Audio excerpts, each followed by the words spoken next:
Let's say right now you are considering taking your ball python breeding business really seriously, and you are stuck with a dilemma. Is it a good time to invest large amounts of money in the ball python breeding hobby? Or are you going to be putting yourself in a position where you're going to buy animals, and by the time that you're able to produce animals from them, that the prices will have fallen so much that you are putting yourself in a bad financial position? Anyways, my name's Steven with Leviathan Snakes, and that's what we're going to talk about this week.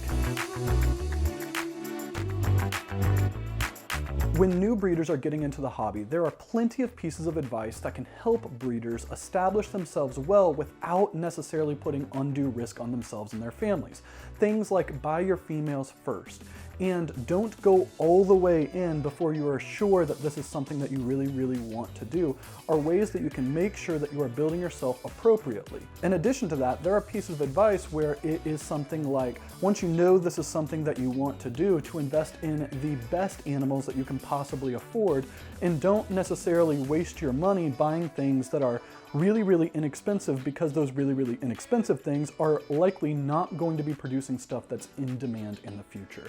So if you are deciding, like, I want to take this seriously, I want to do this as a business, how do you know? How do you balance this out? So some tips, some strategies that we want to talk about is, one, the idea of buying your females first. And the reason why you want to buy your females first, and it's very basic, I'm sure that everybody who's watching this video has heard it at least one time somewhere else, is that the females are the animals that are able to produce clutches of eggs. And since the whole point of the ball python breeding hobby is to produce new ball pythons, you need those females to produce clutches of eggs, and females take 2 to 3 years, roughly, in order to get up to size and be able to start producing babies. So because of this, when you're first buying your initial breeding animals, if you are buying males, those males are going to get up to size before the females will, and that means, because you don't have any females ready to go, that the value of the male is going to continually fall as other people are able to make snakes with the same genes that you have invested in. And because of this, you might end up finding yourself in a position where if you buy a really good male, maybe you spend $5,000, but if you have no females to pair them to, and you buy the male as a hatchling and then you get females, and you have to wait for your females to get up to size, it might be 2 or 3 years before you can even attempt to start pairing. And then when that happens, that $5,000 male may not be worth $5,000 anymore. Maybe they're worth $1,000. So by doing stuff like this, where you're kind of going out of order, you are increasing the likelihood that the prices will fall fast enough where you aren't going to have a good chance at making a return on your investment, at least within the first clutch or two of those animals. It's time to tell you, oh baby, it's time. Oftentimes, the advice of getting your females first kind of ends right there, that it just is, once you buy your females and they are roughly a year away from being up to size, that's when you get your male. But I think that it's really important to understand that you can't, or shouldn't, I would say, you shouldn't just buy any random females. Instead, you should buy your animals organized into projects. And projects are various different definitions of them, but specifically what I'm talking about, it's a group of animals that all share a common direction. They might not necessarily all share a common gene, though oftentimes when it comes into recessive projects, that is part of it. But it is a group of animals that are all being designed to work together, so that way their next generation can all work together and make amazing animals once those animals are interbred. In my personal opinion, I actually think that it's way more important to be paying attention to your projects than it is to simply be getting a good ratio of males to females, because if you have a good ratio of males to females, which is roughly 1 male for every 3 to 4 females, you can still set yourself up in a way where you will not be producing animals that other people will want to buy, and the animals that you are producing aren't really pushing yourself or the hobby forward. But if you have, let's say, a bad ratio of males to females, like 1 male for every female, if you have them organized into projects, you might not be the most efficient, but at least you are moving towards your goals and pushing the hobby forward. So even though I do think you should buy your females first and you should have a good good male to female ratio. I think that for your goals and making sure that the hobby is progressing, understanding your projects and building your projects out accordingly is so much more important. To help illustrate just how important projects are to a ball python breeding operation, we want to use a hypothetical situation with our own animals.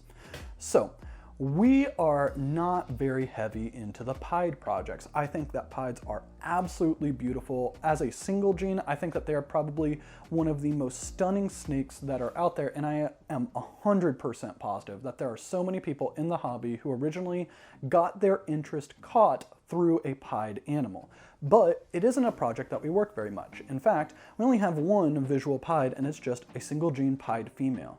In addition to that pied female, we have a couple other het pied females that are not really intended to be part of the pied project, but they just happen to have pied as well. So one of them is a leopard, spot nose, yellow belly, double het clown pied female, and we also have an ultramel het pied female. On the flip side, we are really invested, and we have built up our sunset project really strongly.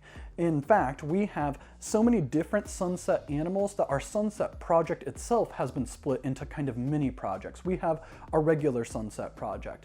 We have our sunset ultramel project. We have our sunset clown project. We have a sunset DG project. We are working on, though we're not quite there yet, a sunset super asphalt project. And overall, there is so many animals that we have for the sunset project that it provides much more leverage if we wanted to buy something in the sunset project. In fact, if we were wanting to do something in the pied project, let's say that we went out right now and bought a, I don't know, $25,000, $30,000 Desert Ghost Exanthic pied. I don't even know if that's been hit yet. But if it was hit and if it was for sale, let's just say for $30,000, we could get that even if it was a male, and we could pair that male to our pied females. We could pair that male to our single gene pied. We could pair that male to our combo double het clown pied female. We could pair that male to our ultramel het pied female. And from that, we are going to make pieds that are 100% double het for Desert Ghost and Exanthic, and there might be a smattering of other genes in there. But realistically, that animal, a $30,000 Desert Ghost Exanthic pied male, wouldn't be used very well from us. I'm sure those babies would be very valuable, but we aren't really in a position to leverage the maximum value that we could out of a male like that. Instead, if we went for something that was significantly cheaper, like less than a tenth of a price of a $30,000 pied male, instead, if we went with like a $2,500 clown het sunset male, just on the sunset clown project, we have 4 normal double het sunset clown females. We have 1 cypress honey double het sunset clown female, and we have so many other sunset or het sunset combo females that we could work so many different genes in it that with a clown het sunset male that was $2,500, we could make far better, far stronger animals because of the project that we have built up before we got that male. And I think that this right here is the key on determining whether or not it is time to invest big money into your ball python breeding project. If you could get one animal, one male, and you could put that one male to, let's say, a minimum of 4 females the first year that the male was up to size, and you can make absolutely incredible animals that nobody would have on the market, and they would sell for a significant amount of money if you even sold them, because maybe they are the very first ones that had ever been produced and you'd want to hold them back. I feel like that is the situation that you want to be in before you drop big money on an individual animal. Now, you may say like, oh, well, I want to buy big money on the females so that way I can have amazing females once they're up to size, and I 100% get that. I just think that it is a bit more risky dropping big money on a female, because dropping big money on a female means that you are going to have an additional year, maybe even 2 years before you'll get a clutch from them, and you're only going to get 1 clutch in the best case scenario a year, where a male, you compare that one amazing, super powerful male to multiple different females, so even if one female didn't go, you'll still be able to produce babies from that amazing investment that you made. So once you have moved out of the realm of like, I have my animals and I know what kind of male I want for this project, I think that there is one opportunity that hadn't really been available to us as a breeding hobby before the last year or so, and that is the opportunities that are presented with genetic testing. So beforehand, if you wanted to make, let's say, a triple visual, you needed to have triple heads. And in order to get a triple head, you would need to have a double visual of one and a separate recessive of another animal, pair them together, and now you get triple heads. But I think with genetic testing, it can cut off entire generations for this, because you are able to take, let's say, in this specific situation, your clown het sunset male, and you compare that clown het sunset male to an ultra male female, and then you're going to get all of the babies be 100% double het for clown and ultra male, and statistically 50% of the babies will also be heterozygous for sunset. And you can go to RGI through Morph Market or on Clutch and take those babies that are double het ultra male clown, 50% het sunset, and test them, so you will immediately know which ones are actually triple het sunset ultra male clown and which ones are just double hets. So then you know which ones to hold back and which ones to sell, and it can vastly accelerate your projects, because rather than having to hit the clown sunset, pair it to an ultramel, and then work your triple hets that way, you can go off of it from that clown het sunset, or you could even technically do it with a double het male and go that way, but the odds are significantly harder. So anyways, I think that genetic testing is awesome, and if you guys haven't gotten a test from RGI, you definitely should head over to Morph Market or for Clutch and do that. Quick recap: before you drop huge amounts of money on an individual animal, I think that you should be set up to take full advantage of that animal as soon as they are up to size. I think that it's a little bit safer to buy a really, really powerful, really, really valuable male versus a female when you're first starting out. And once you get that male, I think that having the exact right animals to go to him, not just having any animal, will be the difference on whether or not you're really able to maximize that investment, or if you're just making animals to make animals. Anyways, I hope you guys enjoyed the video. If you did, please don't forget to hit the like button, leave a comment, and subscribe to the channel, and we will see you next week.